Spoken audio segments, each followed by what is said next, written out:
Bueno, hoxe queremos falar co doutor Iago López da hernia de hiato.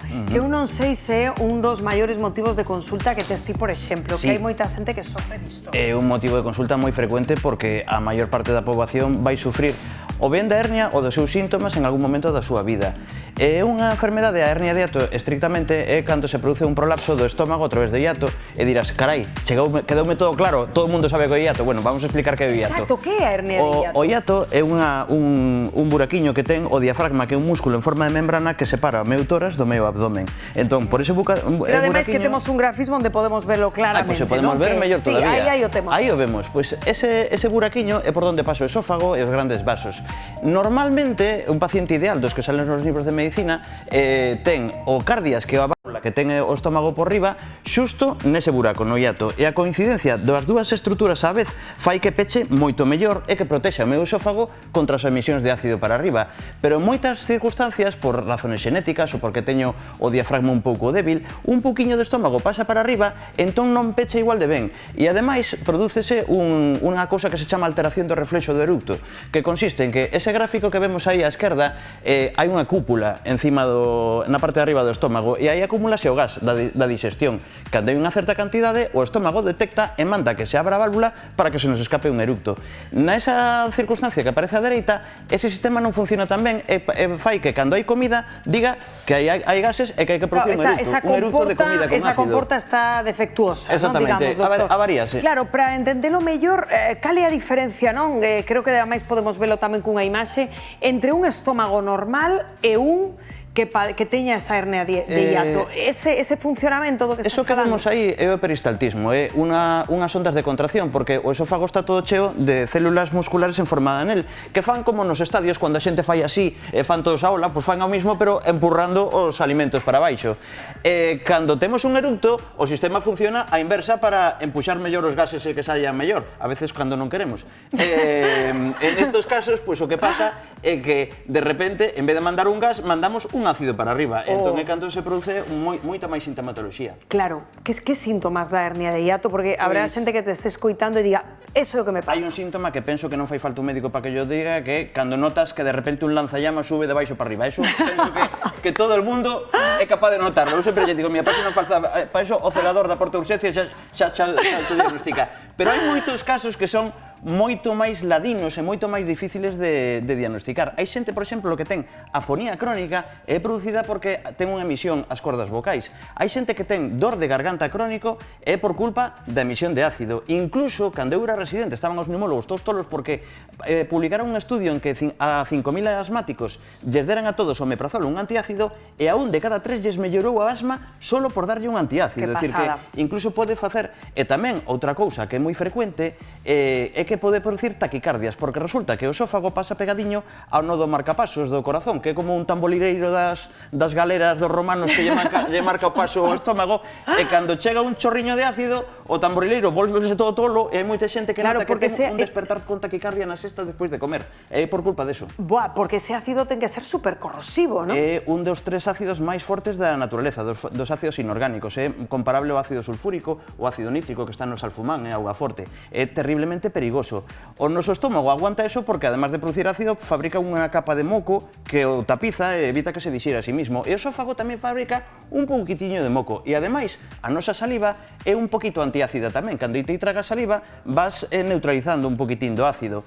Pero cando temos hernia de hiato... Cando está libre, como nos estabas contando, iso é o peor, claro. Claro, porque aparte chega un momento, non aguanta eternamente. E como tratades, doutor, en consulta? Pois en consulta o primeiro son as medidas de tipo higiénico-dietético, é dicir, antes de pasar as medicinas e a cirurxía, o ideal é darlle ao paciente os consellos. Por exemplo, canto máis... Que recomendas, doutor? Canto máis tarde cene, máis refluxo vou ter, porque o problema é sobre todo pola noite, que esquecime de dicilo.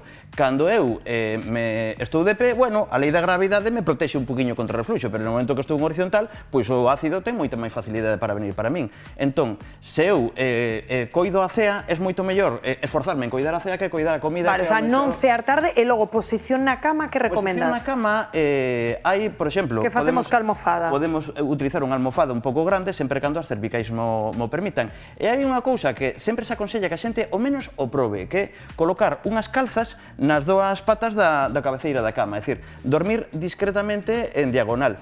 Non lle funciona a todo o mundo, a mí, por exemplo, non me funciona Pero nada. cos pés elevados, queres dicir? Non, coa cabeza elevada. Coa cabeza elevada. Claro, porque así ao ácido lle costa un poquinho máis de traballo. Lle funcionan as cuantas personas, é gratis, ninguén morre por intentalo. Non, sen dúbida ninguna, antes que sufrir, vamos. E logo, de que alimentos hai que fuxir destos que temos aquí? Boa pregunta. Bueno, destos dous, eu penso que se a mí me das de cear dous destes, un pouco desto e unha desta xuntos a ir para a cama, eu penso que a quemadura de esófago, o sea, volvome brillante como un gusiluz, eu penso xa do que me dá. Debemos evitar as grasas, debemos evitar o alcohol e certas bebidas gaseadas, pero non todas. Por exemplo, a cervexa, inda que sexa a cervexa sin alcohol, é moi pouco aconsellable porque xera un gas que ti non eres capaz de eructar. E podemos facer un experimento para comprobarlo. Vamos facer aquí como o mundo de Big Man e vamos facer a comparativa. Esta é a razón por la que eu sí que xa se aconsello aos pacientes cando ten un ataque de acidez que proben a tomar un sorbiño dunha bebida de cola, sobre todo se ten cafeína, porque parte da maxia está na cafeína, pero nunca lles vou a aconsellar cervexa. Se eu boto aquí un pouco de Coca-Cola, pois temos un montón de espuma. E se facemos o mesmo coa cervexa, vamos a ter tamén un montón de espuma. Pero se esperamos un ratiño, veremos que a espuma da Coca-Cola desapareceu. Isto va a estar aquí media hora coa espuma presente. Isto se pode eructar, isto non. É dicir, eu podo eructar unha gran burbulla de gas, pero non podo eructar espuma. Entón, se eu tomo isto, o que vai a ocurrir é que o meu estómago se me vai a expandir e vai a fabricar moito máis ácido, porque o estómago é como se tuvera un relé. Cando ti o enches, empeza a fabricar ácido. Se está vacío non fabrica, pero no momento que o enches, empeza a fabricar. Isto vai encher moitísimo o meu estómago e vou fabricar moito máis ácido. E isto, a razón por que yo aconsello a algúns pacientes é porque, evidentemente, isto non é un tratamento definitivo, pero para esa noite que te acabas de despertar con unha acidez tremenda, estás que te morres de dolor e non tes ningún antiácido inmediato, isto ten a ventaxe de que a composición que fai que teña burbulla resulta que é unha combinación de carbonato sódico, fosfato sódico, certas sales que cando entran en contacto co ácido gástrico o neutralizan. E o mellor de todo é que se tens algo de bilis do duodeno tamén se neutraliza, que é alcalina, é o contrario. É o que os químicos chaman unha solución tampón. A outra parte da maxia é que a cafeína dalle unha orden directa ao estómago de que empece a empurrar os alimentos para baixo que non este tocando o carallo mandando as cousas para arriba. Entón, ten un efecto procinético que se chama que é moi útil. Pois estamos todos escoitando moi atentos, doutores, seguro que este consello lle serviu a moita xente na casa. Non sei se temos preguntiñas de WhatsApp, dime que sí, que temos algunha preguntiña sobre este tema e que xa dicía eu, que isto moita xente padece disto. A ver, axúdasme, porque eu sen lentes non vexo. Podes causarme unha hernia de hiato? É unha pregunta moi boa. A hernia de hiato é unha condición anatómica, o estrés non má causa, pero sí que pode facer que sea moito máis sintomática, porque canto máis ácido ten o estómago, máis ácido sube e máis perigoso que sube para arriba. E o estrés fomenta moitísimo a acidez gástrica por culpa dun nervio que temos que se chama o nervio vago, que non sei por qué a natureza favoreceu isto, pero canto máis estresado estás, máis ácido fabricas e peor o pasas. E por eso a xente, cando ten moitos problemas de estrés, nota moita máis acidez. A hernia de sempre, pero fabrica moito máis ácido. Pero fabrica máis ácido. Dime que temos outra consulta, doutor.